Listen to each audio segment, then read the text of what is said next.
Hey beauté divine, bienvenue, c'est Tamiris avec une nouvelle vidéo sur les 365 sur l'entrepreneuriat. Et dans cette vidéo, je vais te donner 5 raisons pour lesquelles je crois que tu devrais commencer ta chaîne YouTube maintenant. On ne t'en a pas encore, c'est le bon moment de commencer.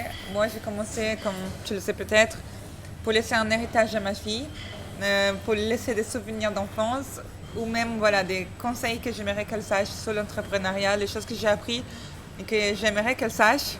Et qu'en fait, ce sont des enseignements que je pense que n'importe qui devrait savoir si on doit entreprendre. Et la première raison pour avoir sa chaîne YouTube tout de suite, c'est que peu importe la raison pour laquelle tu fais, moi j'ai commencé pour ma fille, mais je t'ai vu quand même comme une autorité. Quand tu commences à parler, peu importe le sujet, les gens qui ne parlent pas te voient comme une autorité. Tu gagnes en autorité. Et l'autorité, bien sûr, ça dépend des endroits. Peut-être tu as une autorité quelque part et pas quelque part d'autre. Mais voilà, tu es vite vu comme un expert et c'est très positif pour toi si tu veux travailler en ligne, par exemple. Et c'est drôle parce qu'avant, devenir autorité, c'était pour les gens qui écrivaient un livre. Quand tu écrivais un livre, tu étais vu comme waouh.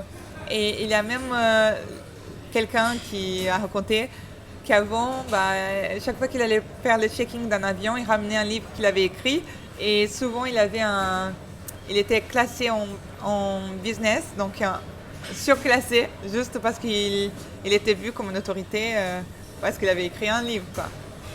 Et il y a certaines personnes aussi qui étaient dans notre communauté des entrepreneurs au Brésil qui est bon.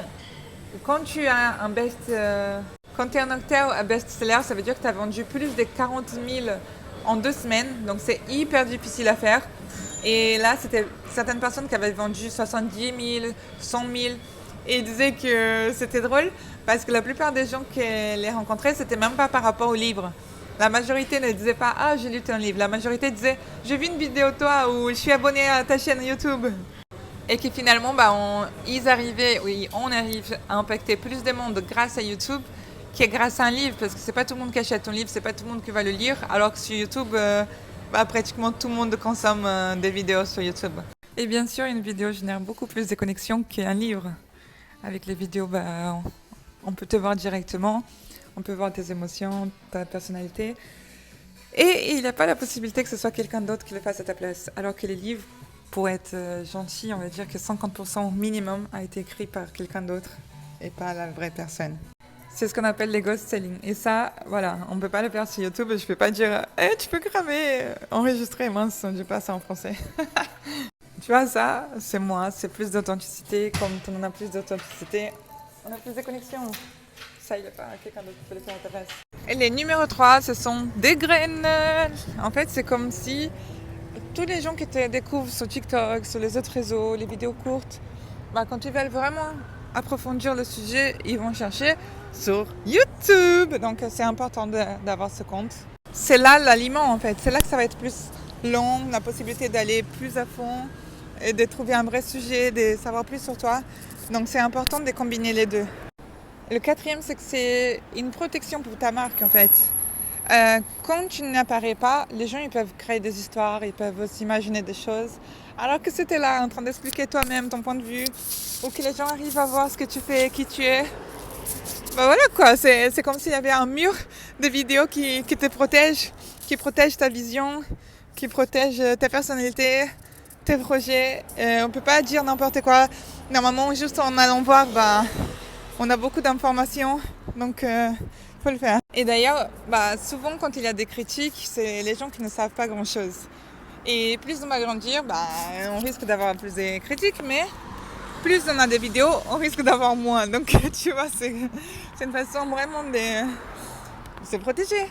Comme on sait que la seule façon de ne pas être critiqué, c'est de rien faire, comme a dit Aristote. Et on va faire des choses, au moins les faire bien communiquer, que ce soit visible, quoi. Parce que les entrepreneurs, ils ont des idées qui sortent de la norme. D'ailleurs, voilà, tu peux voir que souvent, je ramène des sujets contre-intuitifs et j'espère que toi aussi tu le fais. Parce que c'est le but en fait, c'est de ramener une nouvelle idée, de nouvelles solutions que les gens ne pensent pas forcément. Et il faut les accepter, il faut les soutenir, il faut les exprimer, il faut que ce soit clair. Donc plus tu as la possibilité de faire des vidéos en t'exprimant bah, plus tu solidifies ça. Donc plus tu fais des vidéos, moins il y a des tensions et des bruits, des communications, plus on va comprendre ce que tu fais et pourquoi tu le fais. Et surtout, bah, tu génères de la valeur à ton audience.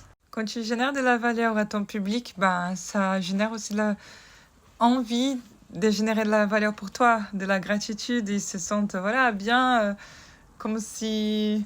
Voilà, c'est vraiment, ils ont envie de contribuer avec toi aussi. Donc c'est beaucoup plus facile de vendre. Littéralement, ça paye, quoi. Car bien sûr, plus les gens sont contents, plus ils savent ce qu'ils font, plus il y a de la connexion, etc.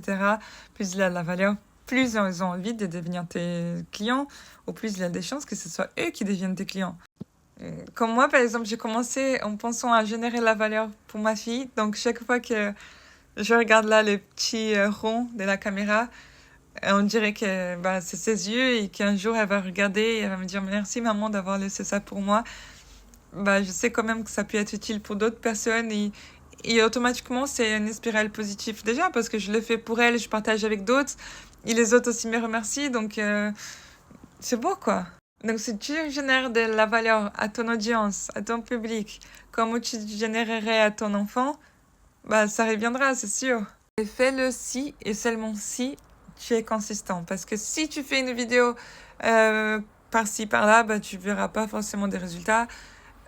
Ceux qui ont les gros, des vrais résultats où ils peuvent vivre, c'est des gens qui sont là en train de penser à long terme. Et quand je parle de long terme, c'est minimum 1 an, peut-être 2, 3 ans. Donc comme ça, tu vois, si tu es là présent avec de la consistance, souvent à donner des contenus de qualité, ben, c'est sûr que le retour vient. Et il faut comprendre que ça ne grandit pas de façon linéaire, en fait. C'est exponentiel. D'un coup, ça peut partir très vite, mais il faut que tu sois souvent là pour qu'il y ait un mouvement. En plus, il y aura un public qui interagira.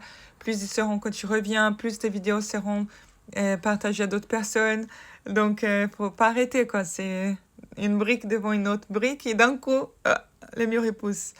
Donc, la prochaine fois, au lieu de regarder combien d'abonnés les autres ont, combien de vues ils ont, pense vraiment à regarder tes vues à toi, à prioriser ça, que plus de gens soient touchés par des contenus de valeur. Et comme ça devient vraiment quelque chose que t'apportera dans le futur aussi, une spirale positive à toi. Et si toi, tu veux voir la suite de mon défi de 365 jours ou d'autres vidéos que je posterai avec de la valeur, n'hésite pas à t'abonner à mon compte YouTube, à ma chaîne YouTube. Avec amour et à demain. Bisous.